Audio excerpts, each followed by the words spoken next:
इस सेशन में जिसका नाम है संघर्ष, हमारे साथ है भीम आर्मी चीफ और आजाद समाज पार्टी के अध्यक्ष चंद्रशेखर जी। बहुत स्वागत आपका। धन्यवाद। सत्र का नाम है संघर्ष। चंद्रशेखर जी, सबसे पहले तो आपको मैं क्या बुलाऊं, चंद्रशेखर आजाद या फिर चंद्रशेखर आजाद रावण, क्या है आपका नाम? वो जो इससे पहले था ना, जो आपने कहा संघर्ष, हाँ। बस वही है, जीवन तो वही है। नाम से क्या होता? नाम तो आदमी को विरासत में मिलता है, बाकी कर्म करके कमाना पड़ता है। आज अगर मैं यहां तक आया हूं तो उसके लिए मैंने कर्म किया है, अपने साथियों के साथ मिलकर एक लड़ाई लड़ी। तो संघर्ष जारी है और नाम पिताजी ने चंद्रशेखर रखा, आजाद मैंने गुलामी छोड़ के स्वीकार कर लिया। और रावण? ये मीडिया ने, आप लोगों ने दिया। लेकिन क्या है इसके पीछे की कहानी, क्यों ये नाम मिल गया आपको? रावण क्यों ये चल गया सोशल मीडिया पर? मुझे सही तो नहीं पता, जब मीडिया ने चलाया तब मैं जेल में था। अच्छा। कि इनका नाम रावण, हो सकता है कि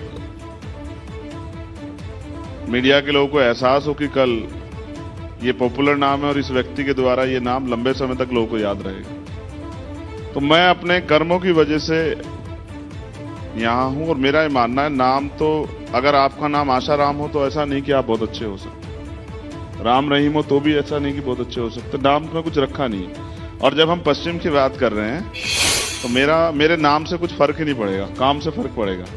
तो हम काम पे चर्चा करेंगे। मुझे लगता है कि इससे पश्चिम में कुछ ना कुछ बदलाव होगा, जो हम आज बातें कर रहे हैं। अच्छा, 24 का चुनाव बहुत करीब है चंद्रशेखर जी, और 24 के चुनाव में क्या है रोल आपका इंडिविजुअली और आपकी पार्टी का?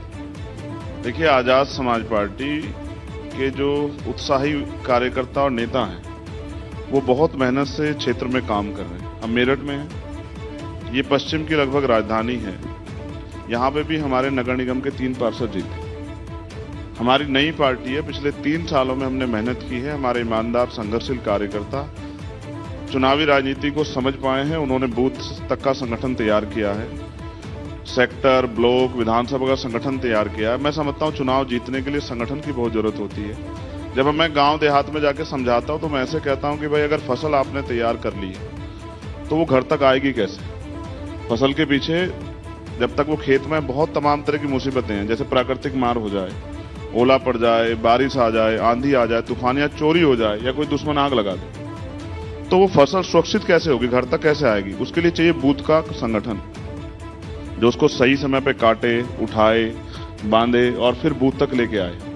तो हमने बूथ का संगठन तैयार किया। आप ये देखिएगा, 2024 का तो बड़ा चुनाव है। इस चुनाव में भी हम लोग अपनी जो हिस्सेदारी है, भागीदारी, उसको बड़ी मजबूती से दिखाने का काम करेंगे, आम चुनाव की तरह। कैसे करेंगे? अभी मैंने देखा जब इलेक्शंस हुए तो आप अखिलेश यादव जी के साथ दिखाई दिए, आप आरएलडी चीफ के साथ दिखाई दिए, आप गए मंच पर, आपने मंच शेयर किया, और ये एक नया डेवलपमेंट था। इससे पहले भी उत्तर प्रदेश में जो विधानसभा चुनाव हुआ वो आपने लड़ा, बिहार विधानसभा चुनाव में भी आप सक्रिय रहे। फिर उसके अनुभव के बाद आपने तय किया कि आप समाजवादी पार्टी और आरएलडी के साथ। देखिए, मेरा लक्ष्य ये था कि जो शासन उत्तर प्रदेश में था 2007 से 22 तक, वो अच्छा शासन नहीं था। उसमें नौजवानों के साथ जो खिलवाड़ हुआ, उनकी भावनाओं के साथ, महिलाओं के साथ जो अन्याय, हाथरस जैसी घटनाएं आपने सबने देखी, मीडिया ने कवर किया।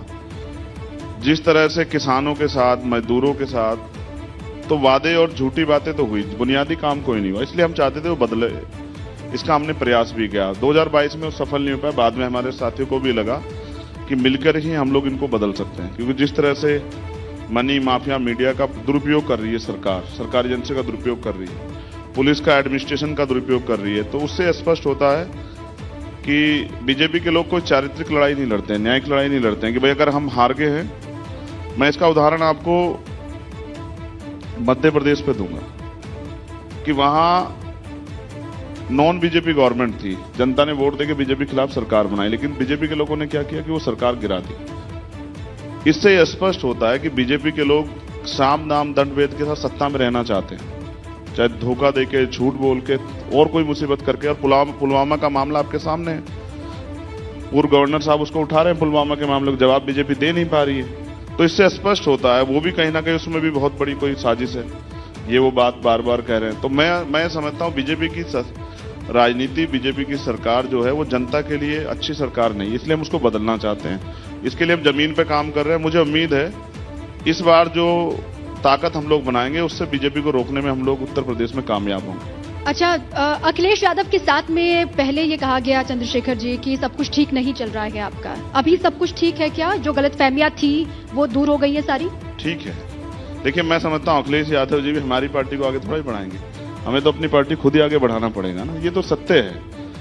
चाहे अलायंस का व्यक्ति हो या अलायंस से अलग का, कोई किसी की पार्टी को आगे नहीं बढ़ा। हम एक विचारधारा पे काम कर रहे हैं, हमारी अपनी महापुरुषों की विचारधारा है, हमें उस विचारधारा को कामयाब करना है, उस विचारधारा पे आधारित शासन व्यवस्था लानी है, सरकार बनानी है। ये आपने तो बड़ी हमें महत्वपूर्ण अपने बात पैरों पे खड़ा होना है। ठीक बात है, पार्टी को मजबूत आपको करना पड़ेगा। बिल्कुल। और आप कह रहे हैं कि वो महापुरुषों की विचारधारा पर चलकर होगा। बिल्कुल। वो महापुरुष डॉक्टर भीमराव अंबेडकर हैं।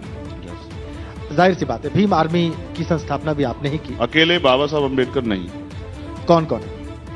राष्ट्रपिता ज्योतिबा फूले हैं, छत्रपति साहू जी महाराज हैं, मान्यवर काशीराम साहब हैं, पेरियर रामास्वामी नायकर हैं, पेरियल यादव हैं, बाबू जगदेव प्रसाद कुशवाहा हैं, जन्ना कपूरी ठाकुर। एक विरासत है बहुत बड़ी। यहाँ भी ये मेरठ की धरती है, आपको अगर याद हो मैं याद दिला दूं, 1857 क्रांति यहाँ से चली और उसके नायक थे माता दीन वाल्मीकि और कोतवाल धन सिंह गुर्जर। उनकी हम साझी विरासत को आगे बढ़ा रहे हैं। उन्होंने बलिदान दिया है देश के लिए। तो हम ये चाहते हैं जो सपना क्रांतिकारियों ने देखा, मामना रामसुभ वर्मा रहे हों या संतराम बी ए प्रजापति रहे हों या सर छोटू राम रहे हों, चौधरी चरण सिंह जी रहे हों, जो सपना उन्होंने देखा वो भारत कब बनेगा। हम 21वीं सदी के भारत में हैं। आज जहां हमें बात करनी चाहिए थी तमाम तरह से, बुनियादी बात ये होती कि हमारा देश कैसे डेवलप हो, लेकिन आज भी जातिवाद है, छुआछूत है, गैर बराबरी है। बड़ी बड़ी घटनाएं सुनते हैं, बड़े बड़े उन शहरों में सुनते हैं जिनको कहा जाता है कि ये जो हैं बहुत विकसित शहर है। ये स्पष्ट करती हैं कि आज भी जो देश से जो कुरीतियां खत्म होनी थी वो नहीं खत्म हुई, जातिवाद जैसी कुरीतियां। कौन है इसके लिए जिम्मेदार? जिनके पास पावर है। परिवर्तन कैसे होता है? आपके दर्शक भी सुने, परिवर्तन शक्ति से होता है, शक्ति सत्ता के पास है। भारत में लोकतंत्र में सबसे ज्यादा शक्ति है। देखो उसका प्रमाण बताता हूं। दिल्ली की सरकार को सुप्रीम कोर्ट ने आदेश दिया कि भाई ठीक है, अब ये सरकार दिल्ली की गवर्नमेंट चलाएगी, लेकिन प्राइम मिनिस्टर रात को 10 बजे ले आया अध्यादेश और वो बदल गया सारा वो, कि अब तो जो सरकार चलेगी वो हमारे एलजी साहब चलाएंगे, उनके आदेश पे चलेगी, ट्रांसफर पोस्टिंग करनी, चुनी हुई सरकार फेल होगी।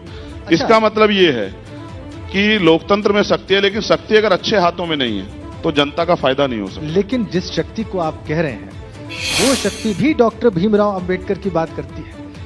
उसका कहना है कि हम भी अंबेडकर साहब के ही सिद्धांतों पर चल रहे हैं, और जिन महापुरुषों की आपने बात की वो सबके नाम लेते हैं, उन सबको अपने आदर्श मानते हैं, उन सबके पद चिन्हों पर चलने का दावा करते हैं। चंद्रशेखर जी, देखिए, दावा तो बहुत लोग करते हैं, लेकिन इसका फैसला कैसे होगा उसके लिए हमें चाहिए कि हम उनके इतिहास को जान लें। ये वही आरएसएस के लोग हैं ना, बीजेपी के, जिन्होंने बाबा साहब की जिंदा रहते शव यात्रा निकाली।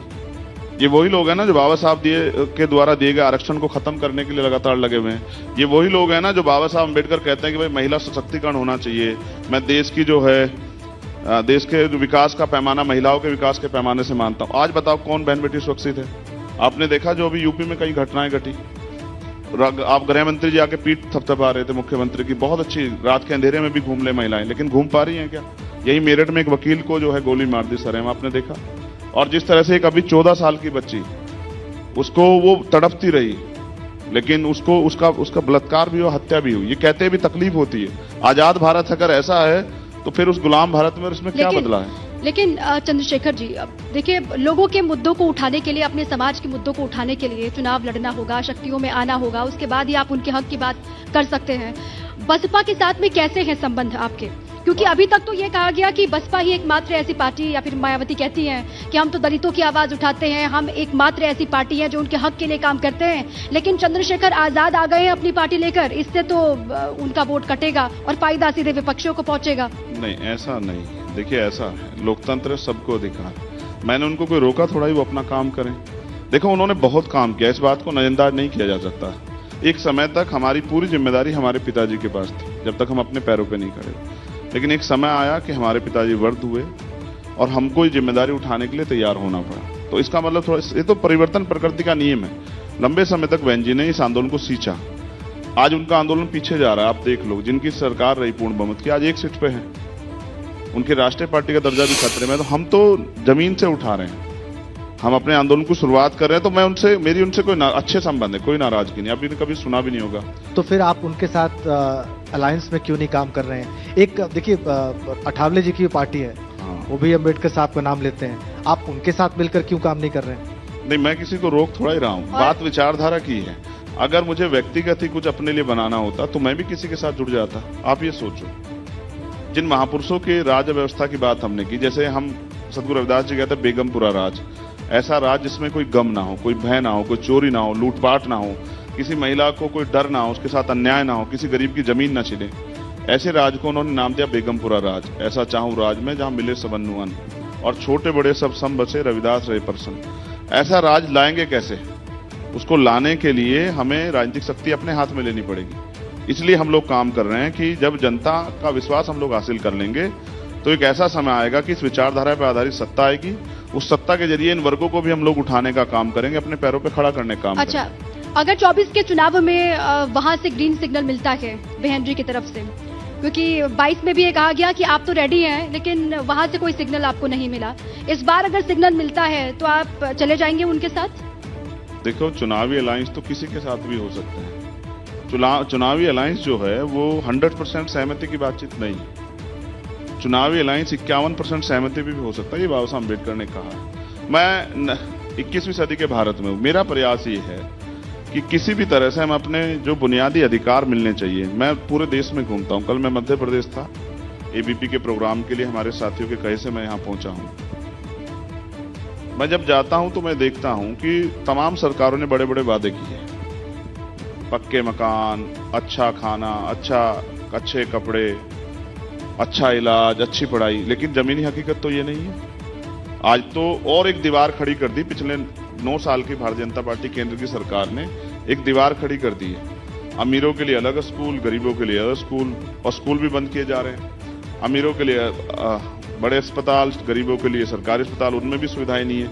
ये जो दीवार खींची है, इसका नुकसान किसे हो रहा है? सरकारी सिस्टम से किसको फायदा था?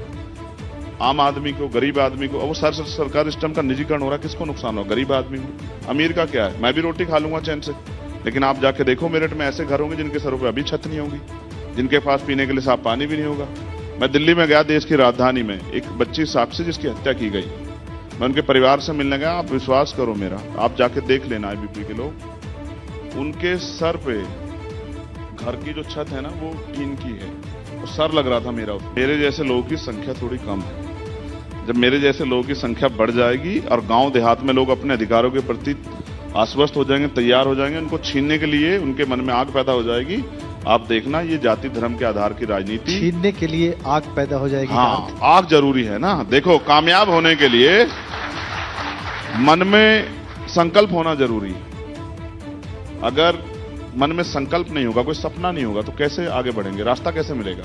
तो हम महापुरुषों की बात बता के गांव देहात में जाके हमारे कार्यकर्ता, हमारे नेता, वो समाज में जागरूकता पैदा कर रहे हैं, वोट के प्रति भी, संघर्ष के प्रति भी, अधिकारों के प्रति भी। मैं ये जानना चाह रहा था, जब आप छीनने के संकल्प की बात करेंगे तो मैसेज ये जाएगा कि आप किसी वर्ग से कुछ जबरदस्ती कुछ हासिल करना चाहते हैं। इसका दूसरा ट्रांसलेशन ऐसे समझा जाएगा कि आप वर्ग संघर्ष की बात कर रहे हैं, और इसका जो अंतिम अर्थ होगा वो ये होगा कि फिर जातिवाद की राजनीति, फिर वर्ण की राजनीति, फिर वर्ग की राजनीति, यही बढ़ेगी जिसके खिलाफ आप लड़ने की बात कर रहे हैं। अंततः तो वही बढ़ती दिखाई देगी। देखो, आपका हर सिक्के के कई पहलू होते हैं। मैं ये कह रहा हूं, मांगने से कुछ मिलता है क्या? आप बताओ।